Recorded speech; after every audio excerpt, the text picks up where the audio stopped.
नमस्कार. न्यूज डंकामध्ये मी महेश विचारे आपल्या सगळ्यांचं मनपूर्वक स्वागत करतो. मित्रांनो, सर्वप्रथम आपल्या सगळ्यांना न्यूज डंकाच्या वतीने दीपावलीच्या खूप खूप शुभेच्छा. आता आपण वळूया आजच्या व्हिडिओकडे.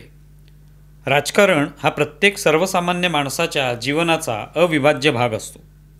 प्रत्येकजण आपल्या अवतीभोवती असलेलं राजकारण अनुभवत असतो. त्यातलं बरंच काही टिपत असतो, त्यावर व्यक्त होत असतो. राजकारणात अशा अनेक गोष्टी असतात ज्या काही वेळा आपल्या नजरेतून निसटतात.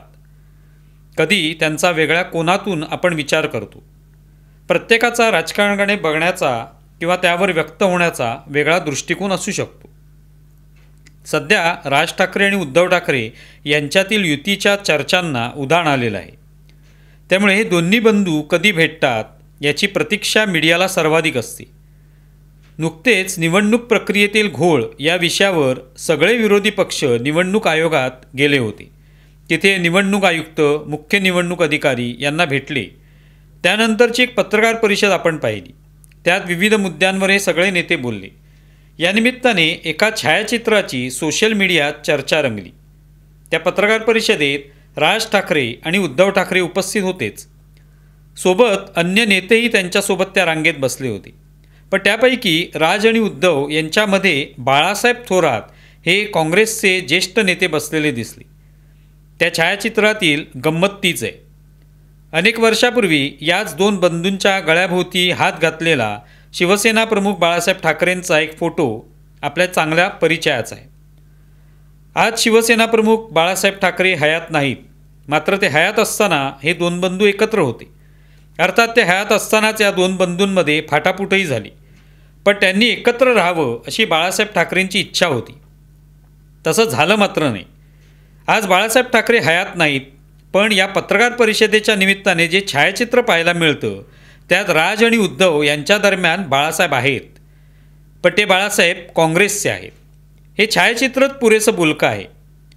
शिवसेना एकसंध असताना ज्या बाळासाहेब ठाकरे यांच्याभोवती सगळं राजकारण एकवटलेलं होतं ते बाळासाहेब ठाकरे आज हयात नाहीत. अर्थात त्यांचं नाणं अजूनही खणखणीत आहे.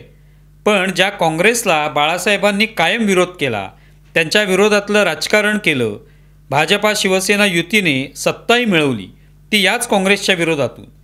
पण आज तेच उद्धव ठाकरे 2019ला काँग्रेससोबत गेले. आता राज ठाकरे उद्धव ठाकरेंसोबत आलेले आहेत. पण सोबत काँग्रेसही आहे. काँग्रेस आमच्यासोबत नको अशी काही राज ठाकरेंची स्पष्ट भूमिका नाही. त्या अर्थाने राज आणि उद्धव यांच्यामध्ये बाळासाहेब थोरात दिसतात. त्या छायाचित्रात आत्ताच्या बदललेल्या राजकारणाचं प्रतिबिंब दिसून येते की नाही? छायाचित्र किती बोलकी असतात की नाही?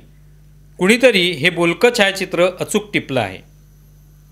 राष्ट्रवादी काँग्रेस शरद पवार यांच्या पक्षाचे आमदार रोहित पवार हे हळूहळू त्या पक्षाचे कार्यसम्राट आमदार होण्याच्या दिशेने पावलं टाकत आहेत.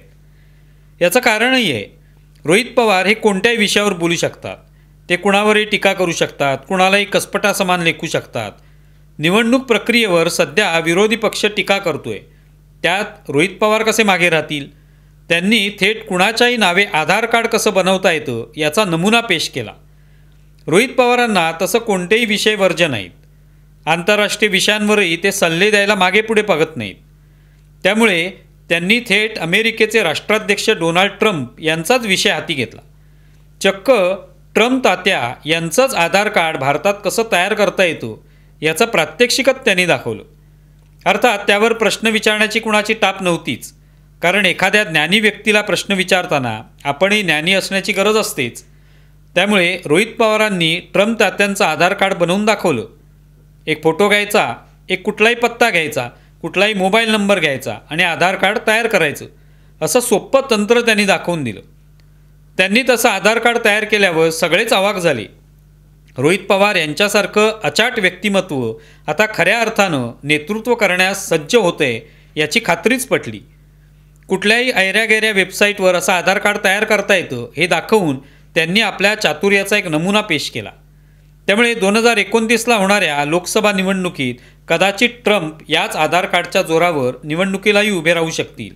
हे कल्पनेपलीकडचं गुपित रोहित पवारांनी लीलया उलगडून दाखवलं. नंदन निलेकणी यांच्यासारखे तज्ज्ञ व्यक्ती आधार कार्ड या संकल्पनेला मूर्त स्वरूप देण्यात पुढे होते. त्यांच्यापेक्षाही रोहित पवार हे चतुर आणि चाणाक्ष आहेत हे स्पष्ट झालं. एकंदरीत निलेकणी यांच्याऐवजी रोहित पवार यांच्याकडेही संपूर्ण आधार कार्ड योजनेचं काम सुपूर्द करता आलं असतं, ज्यामुळे त्यात कोणतेही घोळ निर्माणच होऊ शकले नसते. पण या निमित्ताने अनेक गोष्टी स्पष्ट झाल्या. त्या म्हणजे आधार कार्ड तयार करण्यासाठी बायोमेट्रिक फेस आयडेंटिफिकेशन याला काही अर्थ नाही. ते न करताही तुम्ही आधार कार्ड करू शकता. शिवाय आधार कार्डसाठी रेशन कार्ड, पासपोर्ट, विजेचं देयक, ड्रायव्हिंग लायसन्स यापैकी एखादा पुरावा द्यावा लागतो. त्याची अजिबात आवश्यकता नाही. ही नवी माहिती रोहित पवार यांनी समोर आणलेली आहे. घर बसल्या आता कुणी आधार कार्ड तयार करू शकतो. अनेक बेरोजगारांना रोहित पवार यांनी एक प्रकारे आधारच दिलेला आहे. पण एक काळजी करण्यासारखी गोष्ट आहे ती म्हणजे असं रोहित पवारांचं आधार कार्ड कुणी तयार करू शकेल का? जर केलं तर रोहित पवार मत देण्यापूर्वीच कुणी त्यांच्या नावाने मत देऊन मोकळा झाला तर काय करायचं? निवडणूक आयोगानं याकडे गांभीर्याने पाहिला पाहिजे. नाहीतर प्रत्येक नेत्याच्या नावे आणखी कुणीतरी मत देऊन मोकळा व्हायचा. धारावीच्या झोपडपट्टीचा पुनर्विकास प्रकल्प लवकरच प्रत्यक्षात येणार आहे. त्या दृष्टीने तयारी सुरू झालेली आहे. देवनारमधील कचरा डेपोतील प्रचंड कचरा आता या धारावी पुनर्विकास प्रकल्पासाठी वापरण्यात येणार आहे. त्यामुळे मोठ्या प्रमाणावर या कचऱ्याचा निचरा होईल आणि त्याचा उपयोग बांधकामात केला जाईल. मग ते ओबडधोबड जमिनीचे समतल जमिनीत रूपांतर करण्यासाठी असो की सिमेंट निर्मितीत असो, हा कचरा अशा पद्धतीने वापरला जाईल. मुंबईत सध्या 7,000 टन घनकचऱ्याची निर्मिती होत असते. महाराष्ट्रातील एकूण घनकचऱ्यापैकी मुंबईसारख्या शहरातून 50% घनकचरा रोज निर्माण होतो. देवनारमध्ये असा 1.9 कोटी टन कचरा आहे, ज्याचा उपयोग धारावी पुनर्विकास प्रकल्पाच्या बांधकामात केला जाईल आणि अत्यंत सकारात्मक आहे. अशा प्रकारे ब्रिटनमध्ये 44% कचऱ्याचा पुनर्वापर केला जातो, तर स्वीडनमध्ये बाहेरून कचरा आणून त्याचा उपयोग ऊर्जा निर्मितीसाठी केला जातो.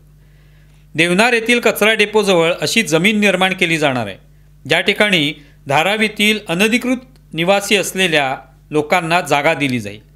जवळपास 250 एकर जमीन निर्माण केली जाणार आहे. देवनारसह कांजूरमार्ग, मालाड येथे या रहिवाशांचं पुनर्वसन केलं जाईल. तेथील ओबडधोबड जमिनीत हा कचरा वापरला जाणार आहे. नवभारत mega developers, Adani, Navyug engineering यांच्यातील परस्पर सामंजस्य करारातून हे पुनर्वसन केलं जाणार आहे. ज्या जागांची निश्चिती केली आहे तेथील जमिनीत हा सगळा घनकचरा टाकून ती जमीन समतल केली जाईल. त्या कचऱ्यातील ज्वलनशील पदार्थ हे अंबुजा सिमेंट प्लांट्स, ऊर्जा निर्मिती, रस्ते निर्मितीसाठी वापरले जातील. एकूणच या कचऱ्याचा असा उपयोग झाल्यास निश्चितपणे शहरांवरील त्याचा भार कमी होण्यास मदतच होणार आहे. तुम्हाला व्हिडिओ कसा वाटला जरूर कळवा. आमचा व्हिडिओ जास्तीत जास्त लाईक करा, शेअर करा आणि आमचं यूट्यूब चॅनल सबस्क्राईब करा. धन्यवाद.